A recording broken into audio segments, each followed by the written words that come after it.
First of all, thank you very much for joining the session. This is the second session in an 8-part series where we are exploring the Common Network Asset Indices methodology, or common methodology.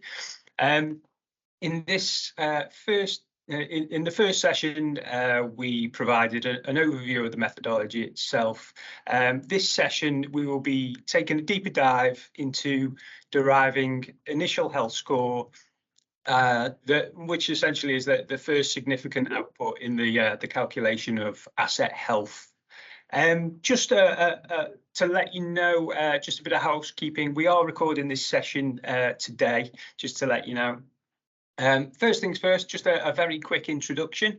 I'm Chris Given. I'm Strategic Bid Manager here at EA Technology, and I work within the Insights business, where we support businesses with strategic decision making through a range of consultancy and software solutions. I'm also joined by Joanne Peacock, who will be guiding us through this session today. Joanne heads up our asset investment management team, who were responsible for delivery of the original common methodology for each of the GB distribution network operators. Joanne and the team continue to work closely with the network operators, both on the ongoing methodology development and equally through the delivery of software solutions that we provide. Just taking a look at the key takeaways for the session today. We'll be seeking to provide an understanding of what the initial health score is and the data points it uses.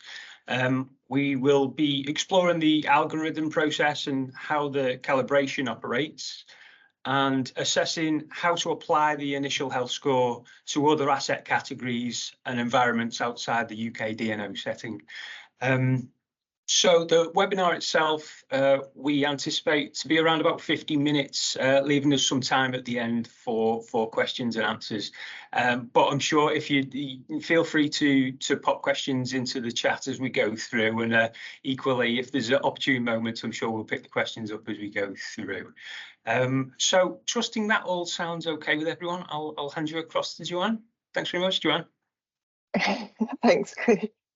Okay, I'll move it forward. So yeah, just a quick thank you for me for joining us this afternoon. So yeah, quite a detailed session, this one. So we've done a few sessions before which have been quite high level, but this session is going to be digging into the detail of how to create the initial health score, which is a key component into the health score itself. So I thought we'd start by just taking a check on what is the initial health score. So in its broadest terms, it's an age-based health score, and it uses generic data about the asset to create a value on a numeric scale between 0.5 and 10. So that's represented in the graph. But with the initial health score, we only take it so far in that range, and so we take it up to a health score of 5.5 as a maximum. So within the methodology, a 5.5 is the maximum value that can be achieved through our age-based health index. We calculate this score for every asset, and there's a minimum set of data required, which is the asset type, category it sits within, and also the age, and everything else can contain defaults or no data, and we can see how that builds up when there's less data available. The initial health score is used as a multiplier to create the current health score, so that's the today health score. And so the initial health score, a factor and for specific information, and also a factor for reliability are also used to make up the current health score.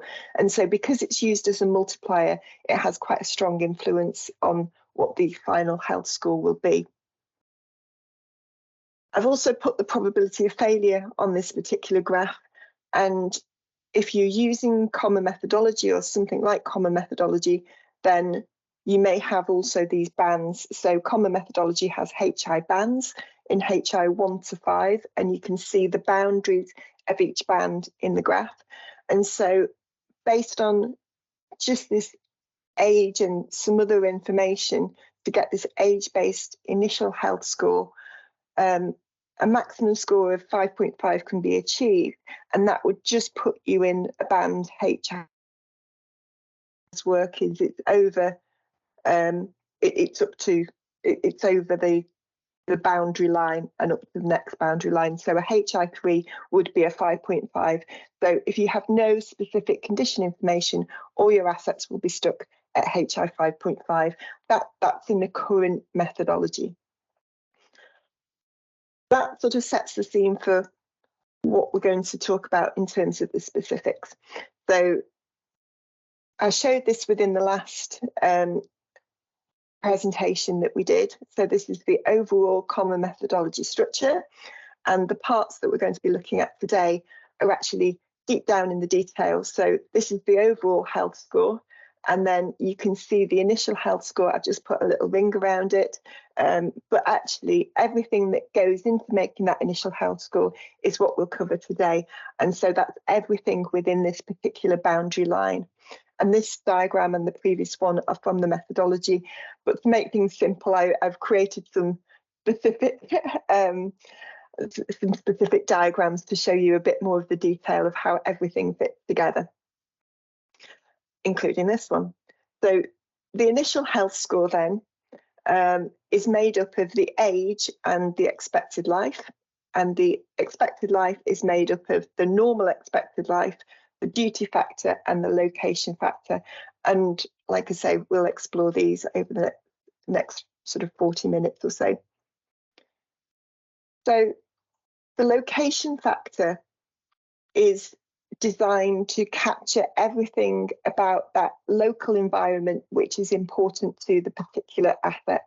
And for assets in the UK, we've got a defined set of things that we look at, which are whether the asset is indoor or outdoor, the altitude, the corrosion category it sits in, which has a specific source, and also the distance from the coast.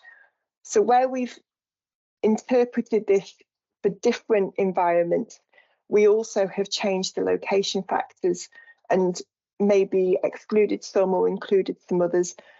So for a country which is landlocked, distance from coast really has no bearing.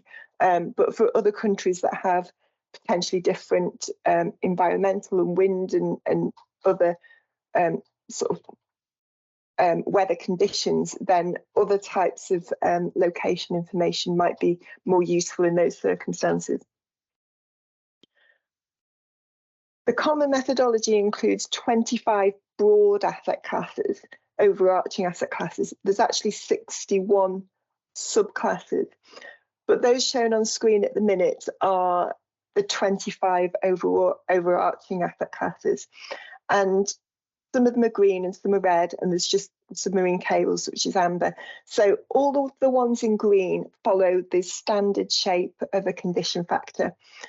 The ones in red don't have a a location factor. The ones in red don't have a location factor at all calculated for them, but it's included as a placeholder just with a single value of 1.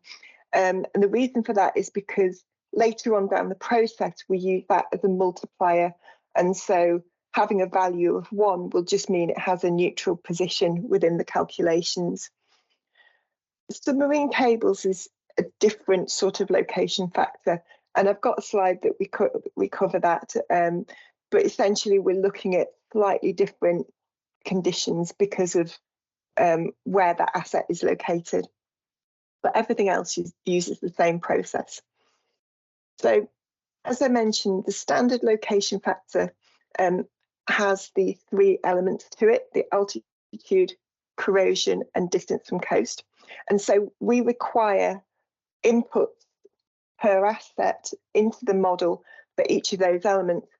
Now, fortunately, because most assets, you know where most assets are, a grid reference and then some standard data sets will usually tell you those parameters, and then the situation you will need to be recording. So for every asset, the methodology also includes a default situation. So for assets that are always outdoors, so your linear assets, your poles, tower lines, cables, they're always outdoors. So the standard for those is outdoors. And then for everything else, it just depends on what the asset type is that defines that default situation. And the reason the default situation is there is because it just counteracts if you haven't got the data. But the situation just reduces the fact, if the asset is indoors, it reduces the impact of the location factor. So we've talked about the inputs. So we'll move on and look at the individual bits now. So the distance from coast. So on the left-hand side, and I've got this throughout all of the slides, I've got just some broad asset, a list of assets, and then I've got their distances from coast. And then what we do is we band up those numerical distances into what we call a rating or a banding. And then from there, we have a simple lookup table that says, if it's in this band, say above 20 kilometres, then it will be this particular factor. So for this case, above 20 kilometres is a factor of 0.9. So anytime you see the factors within the methodology, if they are less than 1, it has a positive impact on the asset. And if they're greater than 1, it has a detrimental impact on the asset, because the factors are all used as part of multiplication processes. The different asset classes have got different factors associated with them. So, for example, a pole will have different distance from coast factors compared to, say, a steel tower. And the factors range from 0.85 to 2 for the distance from coast. The poles is a slight exception to the rule, in the sense that it also uses the material type of the pole. And so wood, steel and concrete poles all have different factors. So from the distance to coast, you'll see that wood assets, it doesn't detrimentally impact their condition. But if you're looking at a steel or a concrete asset, then they're more impacted by being closer to the coastal environment. For altitude, it's quite similar. So again, we have a lookup table for the banding, and then also a lookup table for the factors. And so the banding is meters above altitude, and this just comes from a standard data set based on the location of the asset. And then we have these factors again, and the range for those factors, you can see, is much smaller than the distance from coast. It's 0.9 to 1.15. So even the most significant factors are less than the distance from coast. And those significant factors tend to come in for assets which are more exposed, like steel towers and that sort of thing, and conductors and fittings. So all of the bits that fit onto a steel tower. For the poles, again, we look at the material. And in this case, for altitude, we've decided within the methodology that there's actually no difference between any of the pole materials and types or the different altitudes. So in that case, we just have a default factor of 1 for all of the assets. And then moving on to look at the corrosion rating.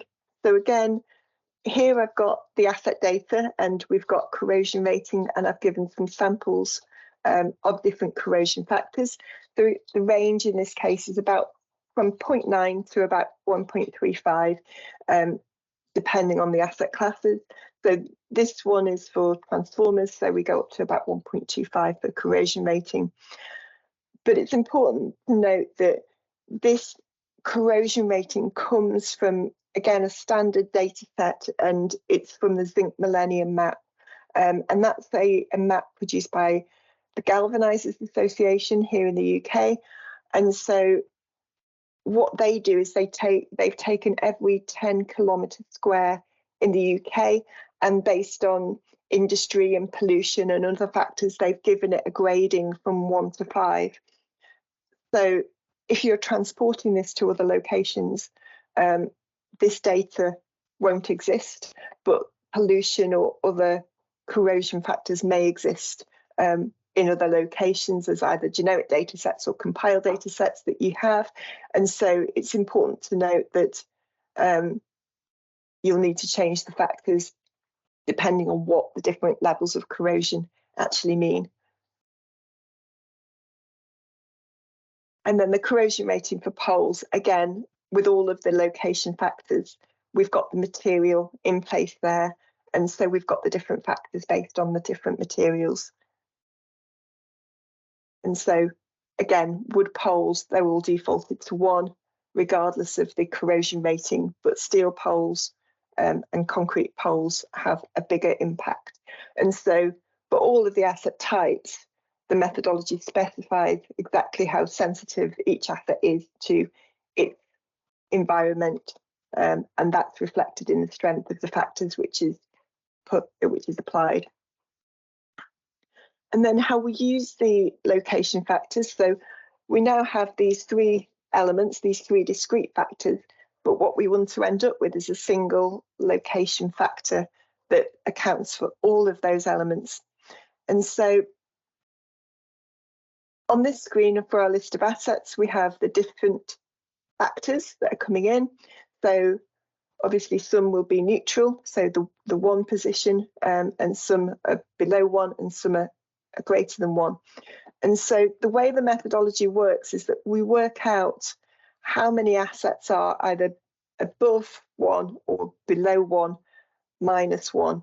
So we want to take ultimately that if there's assets which are greater than 1, we want to take the highest, and then we want to look and see if there are other aspects that are more than 1, and we want to take a small value, in this case 0.05, and add that to it as well. So in cases where you've got more than 1 thing that's above 1, so in the second asset you've got the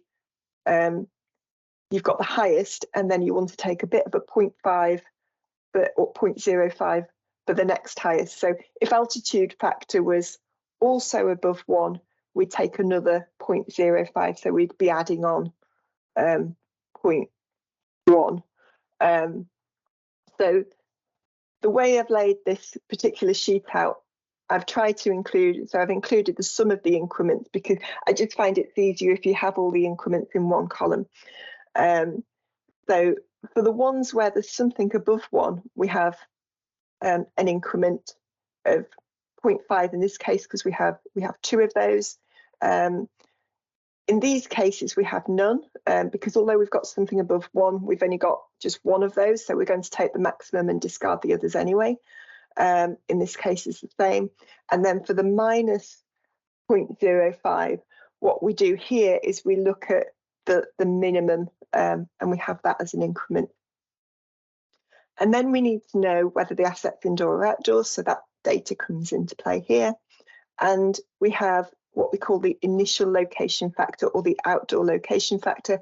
And so we can calculate the location factor, which is essentially the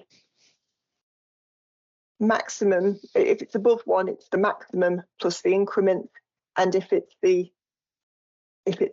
you've not got a value above 1, it's the minimum. So then we have a moderator for the indoor location factor. And so what the moderator does is it looks at everything above 1, and it essentially divides. I'm just wondering whether I've got. It essentially divides it by a number, by 0.25. So the impact of the environmental conditions is significantly less for those indoor assets. And then the location factor itself just says if it's indoor, take the indoor value, and if it's outdoor, take the outdoor value. So that's the way that works.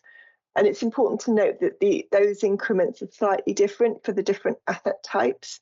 So the standard value is 0.05, and that's for most of the substation assets.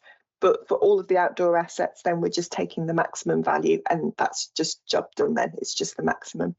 So it's a little bit complicated the way that we work out things like the plant asset, but that's the way. Hopefully that makes sense. I've put on the screen then the outdoor location factor, and there's just the description of that in a little bit more detail, but I think I've been through everything there. And again, that's the indoor location factor. And that just builds up. That just is saying then the location factor is the indoor location factor where the asset's indoors. Submarine cables, as I mentioned, these are a little bit different. So I haven't got a lot of slides for this one, just this one slide. So we know that submarine cables, obviously, due to their nature, they're always outdoors. So we can just discount that indoor-outdoor complexity for those assets. And because they're special, they have these 4 inputs. So they have an input based on the cable route, one based on the situation. So that's things like, is it laid on the bed and things, or the lake bed, a wind wave factor, so for tidal conditions, and a combined wave and current energy. And there are some descriptions about what each one of those contains within the methodology itself. And then to get the location factor, it's quite a similar process. So we're just taking the maximum of those factors, and then we're taking the count of the factors that's above 1, minus 1, so the maximum minus, so we're minusing the maximum and multiplying that by the increment, which is that 0.05. So if you had one that was just a value of, say, 1.2, but all the others were 1 or less, you just get the 1.2. But if you had a 1.2 and a 1.1, you get the 1.2 plus the 0.5 increment, and you'd add them together, and that would be your location factor. So it works quite similar, just without the indoor-outdoor complexity. Duty factor is a lot simpler. Duty factor, again, like the location factor, is not applied to all of the asset types. And this is partly because of what the asset's job is to do. So duty factor is a measure of the workload for the asset. And you can see that the ones in red, these don't have location duty factors, and the ones in green do. So they tend to be your switchgear, your transformers, your cables. Those all have these this duty factor applied to them. Where there's no duty factor, we still build that into the methodology, and everything gets a value of 1. So that neutral position, again, that I mentioned before. There's not many different variations of duty, but there are a small number. So tap changes and switchgear are based on number of operations, so slightly different terminology for each one. So for the tap changer, it's the average number of daily operations. So this is supplied as a numeric value, and then that's put into bands, as we saw the location factor for the distance to coast was, and then a factor is generated from that band. For switchgear, we also have a rating for the number of operations, but it's just, we're trying to understand whether it's a normal or low operations, or whether it's a high number of operations. So we actually specify 2 distinct values that each asset can have, which are normal, low, or high, e.g. auto recloses. So that's the way that the switchgear works. And again, we create a factor for those assets based on that particular rating. For transformers, we use percent utilisation. So we're looking for the maximum percentage utilisation under normal operating conditions. And I appreciate that that might be subject to a degree of interpretation, but that's the description which is given within the methodology itself. So that's how the network operators have to interpret that one. And then for cables, so cables they actually have two duty factors. So they have one for utilisation, so the same as the transformers, and then they also have one for a voltage factor. So this is just the operating voltage over design voltage. And then the way that they are combined is that we just take 50% of the value of each of those factors, and that makes up the duty factor. Okay, so now we want to move on to expected life. So within the expected life, every asset has an expected life. This is a generic part of the methodology. All assets conform to basically the same principles. So every asset class is there and available. And then the expected life is made up of, it includes what we call normal expected life. So there's a couple of steps to get to that final expected life. So the normal expected life is what we would generally expect the asset expected life to be to get to a value of a health score of 5.5. And so this isn't the end of life, but it's the point where you first start to see significant degradation on the asset. And so that's that magic 5.5 we saw at the beginning. And the inputs to that are the asset register category and the expected life subdivision. So the asset register category is a subcategory of assets. So where I've shown you the picture before with the 25 asset groups in, this now, so they're classed as the HI asset categories. The asset register categories are a subset, or an expanded version, if you like, of those. And so for each asset health index asset category, you get one or more asset register categories. And so we're setting the expected life by these subdivisions, these asset register categories. And this is the group of 61 elements. And then for the subdivision that was included in the diagram, so not every asset has a subdivision. And then for some assets, I've just taken a selection here and shown you what those subdivisions are. So for poles at the different asset register categories, so this is looking at the specific voltages of poles now. The different materials, again, are used for the subdivision. So a wood pole is, say, 55 years, whereas a concrete pole is 60 years. This wood pole here is a treated wood pole. This is a new addition to the latest version of the methodology, so that you won't find this in the original version. We've got 25 years, and that's because the treatment that was applied to those wood poles, they found that there was rotting of the pole underground, and so a new wood pole category was put in to account for those particular asset types. And so that's why that one's really low. And then if you look at conductors, we're looking at different materials, again, of those conductors for ACSR, whether they're greased or not greased. And then for oil cables, we're looking at the different types of sheath and conductor.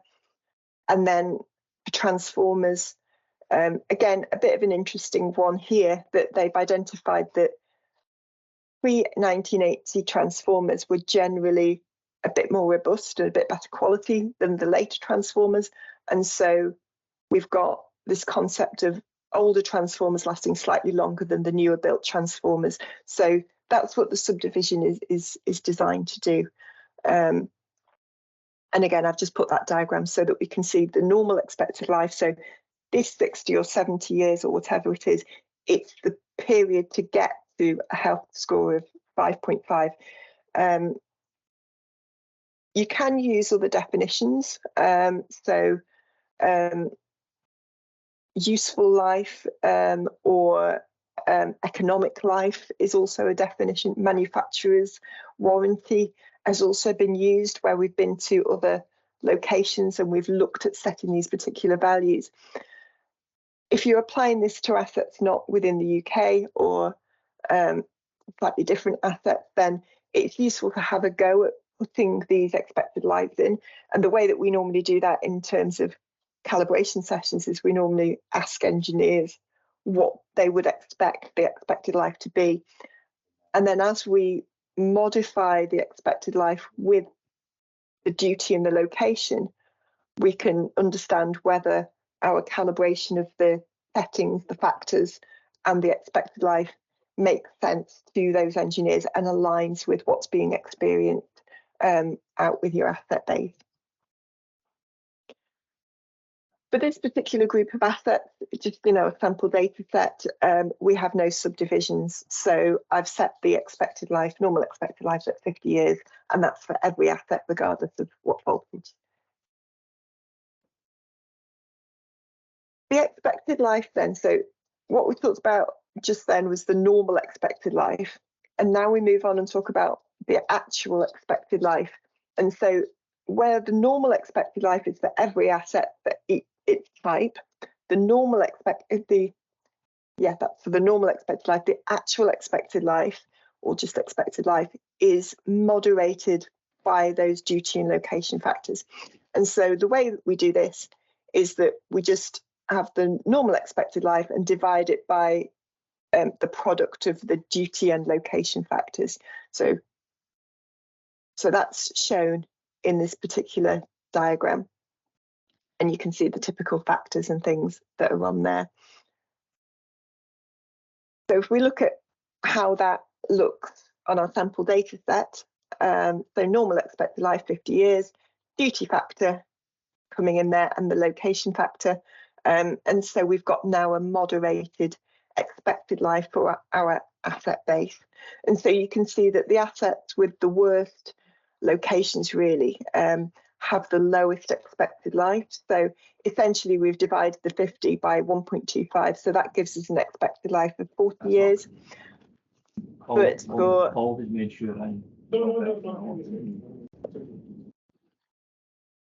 for assets which have got a very good location, a benign location, they're coming up at just over 55 years. So they have a much longer expected life. And you might get more, you'll get obviously much more diversity within a larger population.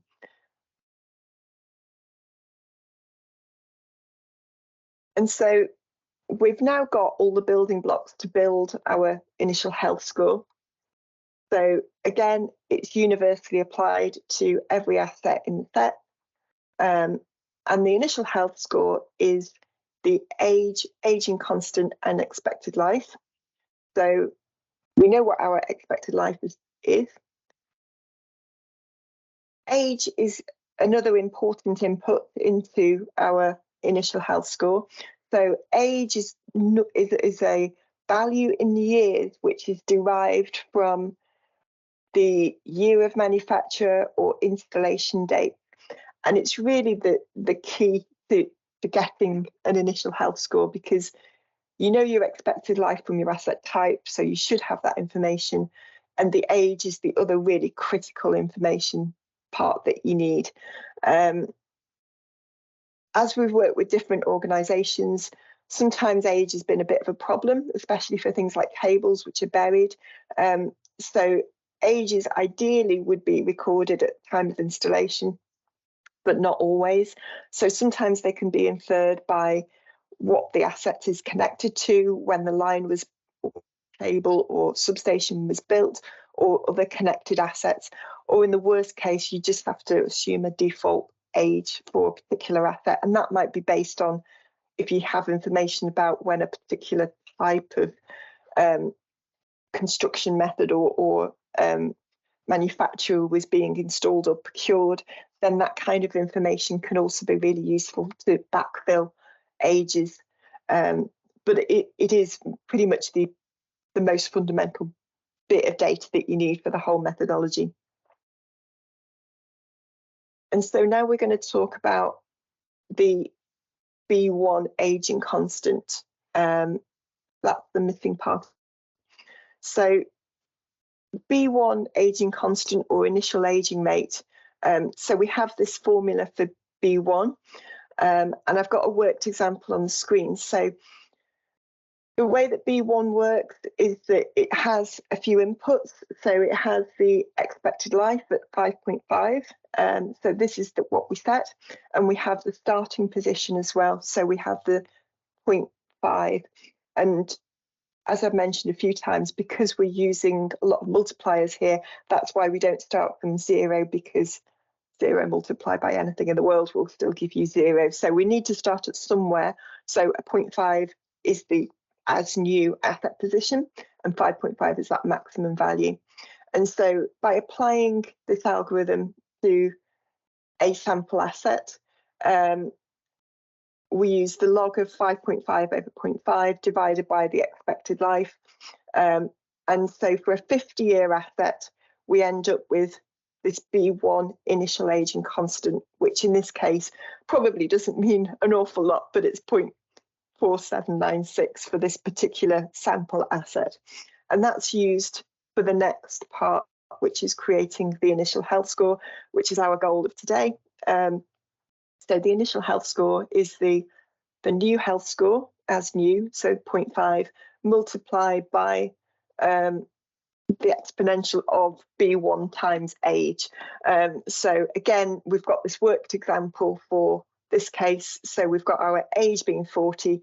We worked out the initial aging rate in the last step. And so when we calculate that through, we can see that for this 40-year-old asset, the initial health score is 3.4. And so once we apply that to our population of assets, on this screen, I've put the location factor so you can see how everything builds together, and then the normal expected life. Then we've got the asset ages, just a sample set of data for a variety of asset ages. And then you've got the expected life, initial aging rate, and the initial health score. And what you can see on here is that where assets are, just looking at that, that's a bit weird. Where assets are at the expected life, I think I've made a mistake when I've copied those through into here, but when assets are, when the actual age is greater or the same as the expected life, then you will get a initial health score of 5.5. And obviously young assets get a minimal health score, and they'll still be on, when we saw that graph, that flat probability of failure part of the curve before they accelerate onwards. So that's how the initial health score works. I'll just check the chat and see if there's any. There's no questions yet, which is also good. So I think that's probably, yeah, that's the end of initial health score. And are there any questions relating to that?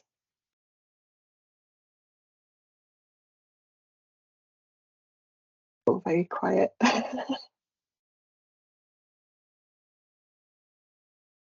Please feel free to unmute yourselves and raise any questions rather than worrying about the chat, if that's easier. Joanne, sorry, John Orr here from Spain. I was just wondering, could you tell us, could you just explain to me the 5 and the 5.5? I'm sorry, I came late on to the webinar today, if you don't mind. That's okay. So if I just, I'll tell you what, I'll drop that and we'll go on to the, probably got a bigger version of that. So hopefully I'll pop that back on the screen. I've dropped you, haven't I?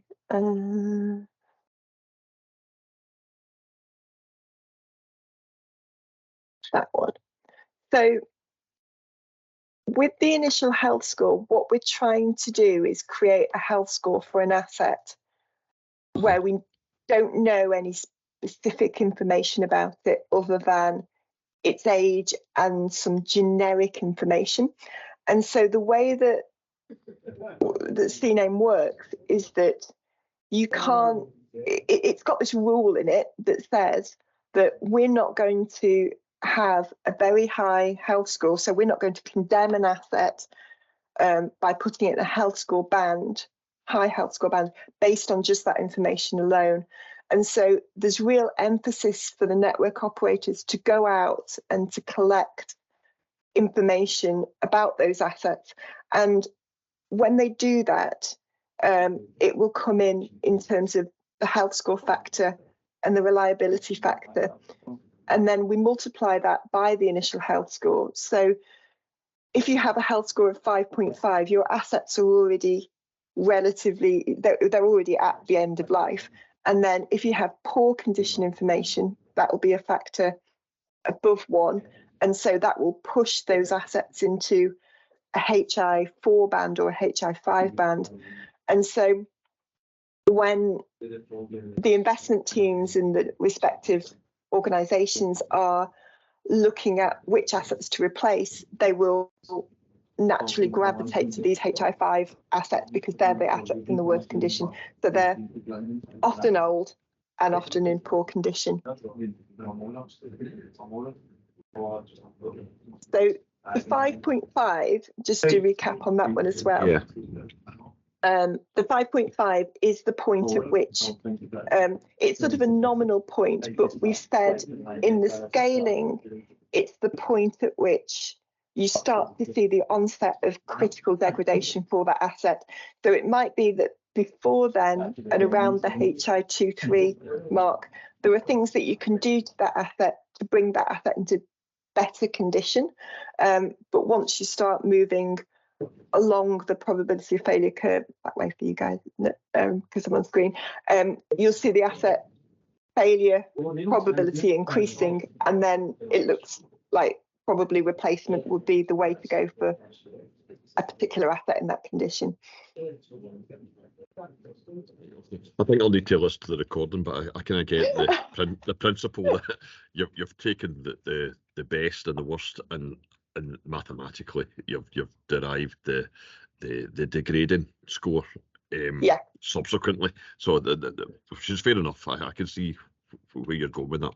That's good. Okay. Thanks for going over that again. Brilliant. But that's okay. I mean, it's important to note that, and I know Claire's on the call, and she's been in our user group as well. Yeah. That this might not hold true for the next version of common methodology. We're starting to look at asset classes which are have much less data, and so some of these rules around where we set this 5.5. So would you condemn, if you wanted to do proactive replacement of, say, an LV mains or a wood pole conductor, would you do that on the basis of age alone? And so it's very much a debate as whether for these low data, high volume often assets, are we going to keep that rule of the 5.5, or are we going to see another flavour of the CNAIM coming through for assets where there isn't quite so much data? But if you notice the asset classes that we currently look at, one of the reasons they were picked for CNAIM is because there was reasonable data available for them that told us that we could then, or the network operators could proactively manage those assets and those asset bases. And so that's why we have some of these rules, but obviously they're not all sort of universal. Nope.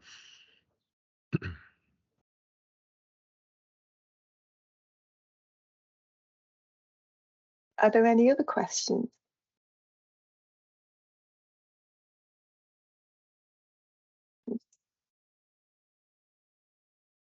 So somebody's asking, so Jonathan's asking for the slides. So yes, absolutely, we will provide a copy of the slides. I mean, Chris, this is your department, slides and recording. Yeah, absolutely. As mentioned, we're recording the session. So if you do wish to gain access to the recording as well, just drop me an email and I can certainly share a link with you once that's uploaded. So yes, we will share the slide deck as well after the session. Now we're looking at service question sets for service terminations, rising lateral mains as well. In the main, you know, and age of cable is a difficult thing to assess, you know. And I'm thinking, you know, I hear what you're saying about using your best knowledge, your best assumption. You know, is there an obvious bit of asset the cable's connected to? If that's of a certain age, you can designate the cable the same. You know, I think in the question sets we just have to perhaps make room for estimate of age and perhaps the rationale behind it.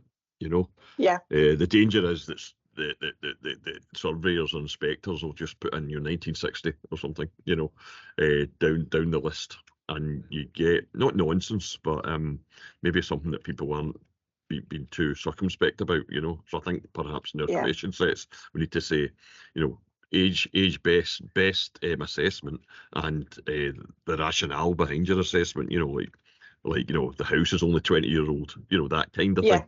Exactly. You know, so you can get useful information rather than this terrible tendency to have drop-down menus out of context, try and give it a wee bit of you know, definition.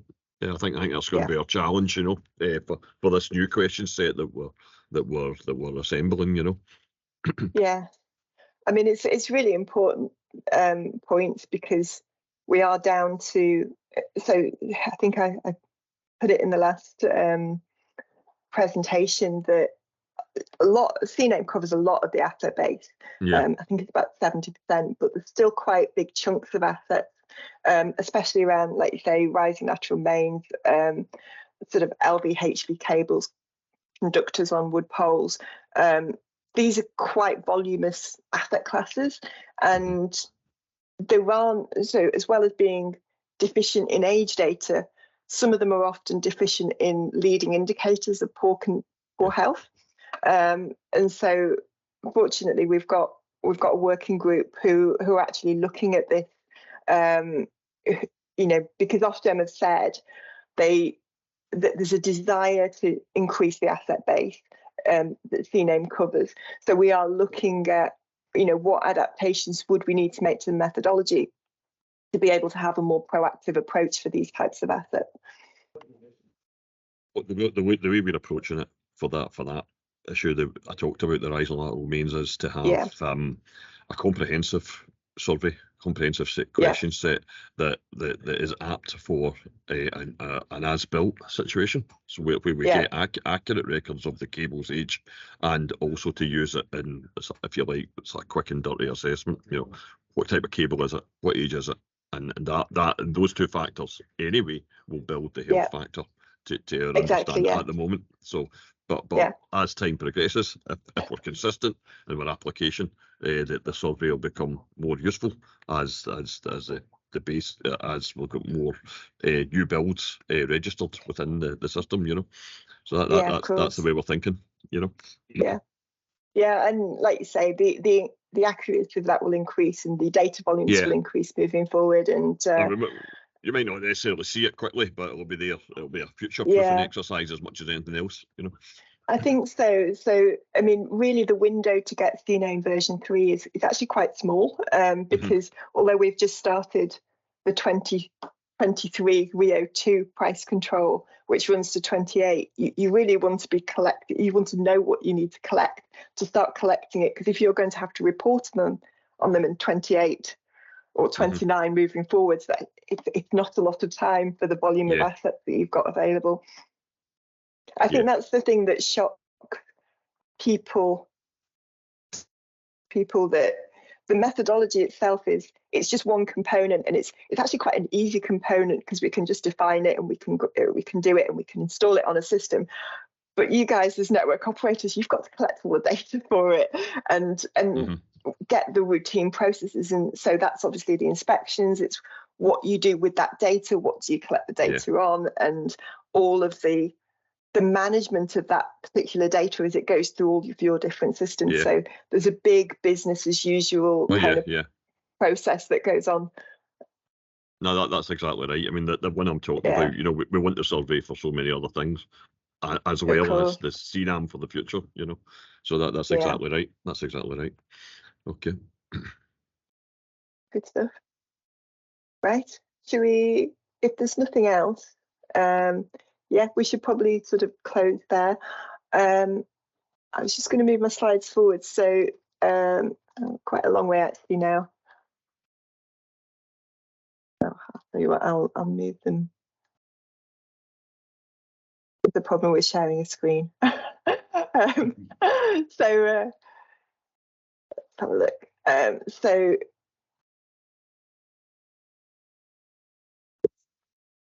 like that for now. The next webinar, so we're doing these one every month, going forward for the next 7 months. So obviously we've got the recording available. Chris has got the recording available if you missed the last session. That's the instruction. Session 2 is today, and then so next time, so next month, we'll be talking about actually completing that health index. So what are those specific factors that go in, that get multiplied by the initial health score? So we'll be talking about that in the next session, and again we'll go through all of the inputs, all of the calculations, and we'll build up some scenarios and things that make sense for that. Yeah, and then if there's any link that you want, that's also as part of the slide pack, if anybody's missing any of those, but I seem to put the same links on every webinar that we do, so hopefully you've got all the documentation by now, and that's about it. So if you want to know more about what we do in terms of building systems or methodologies, please give us a shout, and other than that, just wanted to say thank you very much for thank you for listening to our webinar, and I hope to see you in a future webinar.